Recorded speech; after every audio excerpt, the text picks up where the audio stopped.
নমস্কার, আপনারা দেখছেন কড়া খবর। এখন কড়া খবরে দেখুন, রাজ্যে বিএমএসের ইউনিয়নগুলিতে সদস্য সংখ্যা বৃদ্ধির জন্য কলকাতা টেলিফোন কেন্দ্রের সামনে ভারতীয় টেলিকম এমপ্লয়ি ইউনিয়নের সমাবেশ। পশ্চিমবঙ্গ সরকার পরিবর্তন হওয়ার পর রাষ্ট্রবাদী শ্রমিক সংগঠন বিএমএস বা ভারতীয় মজদুর সংঘ বিএসএনএল শ্রমিক সংগঠনের বিস্তারের জন্য মেম্বারশিপ ভেরিফিকেশন 8ই জুলাই থেকে 15ই জুলাই 2026 পর্যন্ত চলবে। বিএসএনএল টেলিফোন ভবনে বিটিইউ বা ভারতীয় টেলিকম এমপ্লয়ি ইউনিয়নের রাজ্য সার্কেল সম্পাদক বৈদ্যদে এদিন হুঁশিয়ারি এবং হুঙ্কার দিয়ে বললেন যে যারা বামপন্থী এবং ডানপন্থী আছে তারা একটু সাবধান থাকবেন, কেননা ভারতের বৃহত্তম রাষ্ট্রবাদী শ্রমিক সংগঠন বিএমএস এবার থেকে অধিক মাত্রায় সক্রিয়। তাই এরপর থেকে কোথাও যদি কেউ বিএমএসের পতাকার অবমাননা করে বা পতাকা ছেড়ে, তাহলে তার যোগ্য জবাব দেবেন বিএমএসের প্রতিনিধি দল। কারণ বিএমএস বিশ্বের একটি বৃহত্তম শ্রমিক সংগঠন, যারা শুধু শ্রমিকের কথাই চিন্তাভাবনা করে, শ্রমিকদের হকের পাওনা আদায়ের জন্য আওয়াজ তোলে। বিএসএনএলে আগামী দিনে তারা তাদের মেম্বারশিপ বাড়িয়ে বিটিইউ একটি বড় শ্রমিক সংগঠন তৈরি করবে। এদিন বিটিইউ মঞ্চে উপস্থিত ছিলেন নীলা ভালদার, রাকেশ শর্মা, বৈদ্য দে, তপন দাস, একে সিং, চন্দন রায়, মিতা খান প্রমুখ। এখন কড়া খবরে শুনুন এদিন কি বললেন ভারতীয় টেলিকম এমপ্লয়ি ইউনিয়নের স্টেট সেক্রেটারি বৈদ্য দে। করতে হবে যারা সিপিআই সিপিএম ডাইরেক্ট বলতে গেলে এরা যেভাবে মেম্বারদের পরে যে অত্যাচার করেছে সেই অত্যাচার আর করতে পারবে না, তার ব্যবস্থা আমরা অ্যাকশন নেব। কেননা আগে কিছু কিছু কর্মীকে বলতো ট্রান্সফার, ভয়তে তারা মেম্বার হয়ে থাকতো। এই ভয় কেউ পাবেন না। ট্রান্সফার যে মুখে বলবে, যে সিপিএমের বা সিপিআইয়ের যে বলবে তাকেই আমরা ট্রান্সফার করবো, সেই অফিসার হোক, সেই ডিজিএম হোক, সেই ডাইরেক্টর হোক। যদি কোনো মেম্বার যদি আমার মেম্বারকে ভয় দেখায় তাহলে 100% তাকে ট্রান্সফার করবো। দাদা, ভারতীয় জনতা মজদুর ট্রেড ইউনিয়ন বা এখানে যে ভারতীয় টেলিকম ইউনিয়ন কতজন সদস্য রয়েছেন আপনারা? কতজন সদস্য মেম্বার রয়েছে আপনারা? কত আজকে মেম্বারশিপ? আমাদের দেখেন এমপির মধ্যে 10,000 অফিসার জয়েন করেছে সারা ভারতবর্ষে, এবং আমাদের গ্রুপ সি গ্রুপ ডি বিভিন্ন জায়গায় জয়েন করছে, খালি কলকাতা না।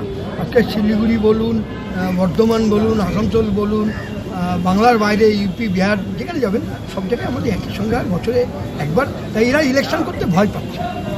বিএসএনএলইউ আর সিপিআই এই দুটো সংগঠন ইলেকশন করতে ভয় পাচ্ছে, কেননা একে ইলেকশন করলে এক থেকে কোথায় নেমে যাবে, যেটা দেখুন এর আগের সরকারটা দেখলেন, বুঝতে পারলেন তো কোথায় ছিল আর কোথায় এসলো। এই জন্য সেই হলো, এই জন্য এরা ভয় পাচ্ছে ইলেকশন করতে। তা আমরা চাই হয় ইলেকশন করো, তা নাহলে আগামী ডিসেম্বরের ভিতরে পুরো স্বীকৃতি দিতে হবে। সেই স্বীকৃতি আমরা কতদিন ধরে ইলেকশন হয়নি আপনাদের? আমাদের প্রায় 1 বছর হয়ে গেল ইলেকশন হয়নি, তাই ইলেকশন করাতে চাচ্ছে না, ভয় পাচ্ছে। দাদা, আজকে এই মিটিং এর পর আপনারা লাস্ট কি বার্তা দিতে চাইছেন আধিকারিককে? আমরা আধিকারিককে বার্তা দিয়ে যাচ্ছি, আগে যা যা করেছো ভুলে যাও। আমি পুরনো কাহিনী যাচ্ছি না, পুরনো কাহিনী গেলে অনেক অফিসার, অনেক গ্রুপ ডি গ্রুপ সি চাকরি চলে যাবে। একটাই কথা বলবো যে মোদী সরকারের কাছে কাজ করছো, মোদী সরকারকে গালাগালি দিও না। এরা কথায় কথায় খিস্তি কুমারি দিচ্ছে। আর এখন বর্তমানে দেখছি আমার নামে দেখি বিভিন্ন জায়গায় ফেসবুক বলুন, পেপার বলুন, টিভি বলুন, বিভিন্ন জায়গায় সাক্ষাৎকার দিচ্ছে উল্টো পাল্টা। এখন এদের কলমের জোর বেড়ে গেছে। তা সিপিএমদের দেখুন 15 বছর কলমের জোর বন্ধ হয়ে গেছিল, এখন কলমের জোর করছে। তাহলে যাতে সন্তুষ্ট হয় সেই সন্তুষ্টটা আমরা করে দেবো। ফাইন্যান্স অফ অ্যাকাউন্টিং সেখানে দেখি মহান শিল্পীরা, মহান নাট্যশিল্পী, অমুক শিল্পী, তমুক শিল্পী, তারা এখন লেখা আরম্ভ করে। সেখানে যে ওষুধ দেওয়া দরকার ওষুধ দিয়ে দিচ্ছি। তা আমরা বিএসএনএলের যে ওষুধ দেওয়া দরকার একদম প্রত্যেকে ওষুধ দেবো, কেন ডাক্তার আছি। আমি মনে করি ডাক্তার, কেন আমার সিজিএমও বলতো আমি ধন্বন্তরী কি না কি দিতে পারি, কবিরাজি ওষুধ ফষুধ। তারপর সেই কবিরাজি ওষুধ আমি চালু করবো। দাদা, আপনাদের দাবি যদি না মানা হয় তাহলে আপনারা কি করবেন? দাবি দেখুন, থার্ড পিআরসি আমাদের এখন দেয়নি। থার্ড পিআরসির জন্য আমরা আগামী 5ই আগস্ট আমরা সংসদ ভবন ঘেরাও করছি। আর একটা যে স্পেশাল ড্রাইভ বলছেন আপনাদের হচ্ছে মেম্বারশিপের জন্য, সেটা কদিন পর্যন্ত চলবে? 15 তারিখ লাস্ট, আবার 1 বছর পর।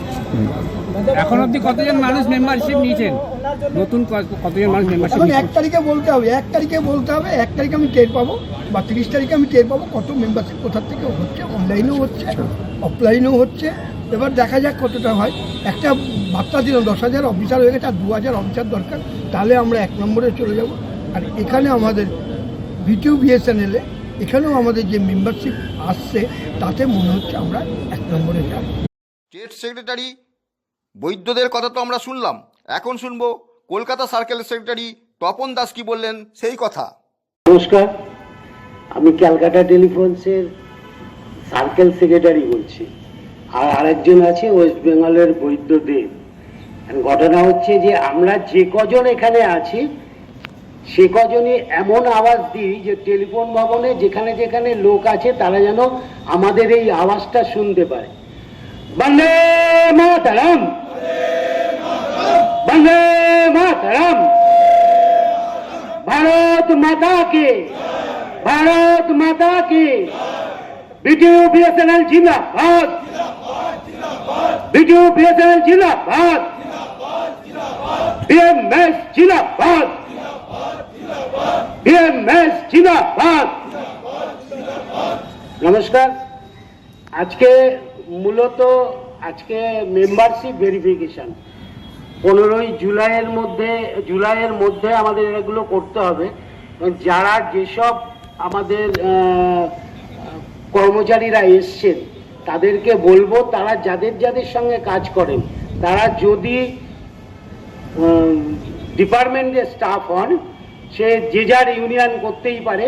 কিছু এমপ্লয়িজ ইউনিয়ন, কিছু এনএফটি, এরা কি করেছে আমাদের লোকগুলোকে সব ভেতর থেকে, যেহেতু আমাদের ম্যাক্সিমামটাই রিটায়ার করেছি, ভেতর থেকে নিয়ে তাদেরকে ফুসলে সব তাদের ইউনিয়নে কনভার্ট করে নিয়েছে। এখন যেটা ব্যাপার সেটা তারা একটা ধন্দে রয়েছে। 2007 সালে পে কমিশন বসেছিল, আজকে 2026 সাল, প্রায় 20 বছর হতে গেল।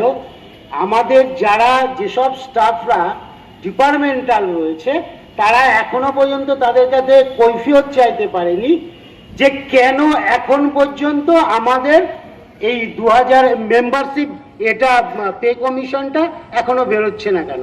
শুধু এই একটা জিনিসই করতে পারেনি, বাদবাকি স্টাফদের তো অন্যান্য কাজ বাদিয়ে দিই। আর যেগুলো বিএমএস এর নেতৃত্বে যেগুলো হচ্ছে, যেসব জায়গায় আমাদের ফ্ল্যাগ ফেস্টুন লাগাতে দিচ্ছে না, সেটা আমাদের বিএমএস এর রাজ্যে ওয়েস্ট বেঙ্গল সার্কেলের সভাপতিকে বলা হয়েছে। উনি সব জায়গায় দরকার পড়লে উনি নিজে যাবেন, নিজে গিয়ে ওইখানকার কর্তৃপক্ষের সঙ্গে কথা বলে এই যে সমস্যাগুলো, ফ্ল্যাগ খুলে দিচ্ছে, ফেস্টুন খুলে দিচ্ছে, দরকার পড়লে সেই রকমভাবে ব্যবস্থা নেওয়া হবে যে যদি ফেস্টুন এখানে খোলা হয় তাহলে যেন যে খুলবে যদি চোখে পড়ে তাহলে কিন্তু তার সেইভাবে পানিশমেন্ট হবে। এখন মার্কা বাদলা মার, এখন আর কিছু করার নেই, ওই চুপ করে আমরা মার খেয়ে বসে থাকতে পারবো না।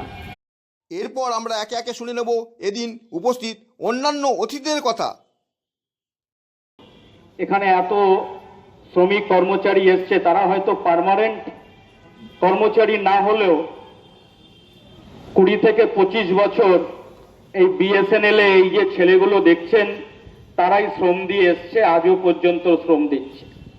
সারা কলকাতা টেলিফোনসের বিভিন্ন অফিসে তারা এক্সটার্নাল জব থেকে শুরু করে, ইন্টারনাল জব থেকে শুরু করে, সিকিউরিটি জব থেকে শুরু করে তারা করতে হবে। কেন বিএসএনএল এর সার্ভার অধিকাংশ সময় ডাউন থাকে?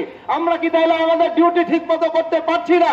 আমাদের ডিউটিকে আগের চেয়ে অনেক বেশি সক্রিয় করতে হবে। ওই আসলাম, অফিসে আসলাম, কাজ করলাম, কিছু কাজ করলাম, চলে গেলাম, ওই আগে যেমন ছিল, আসলাম গেলাম মায়না তুলে নিলাম, ওই নজরে কিন্তু বিএসএনএল কে এখন দেখলে চলবে না।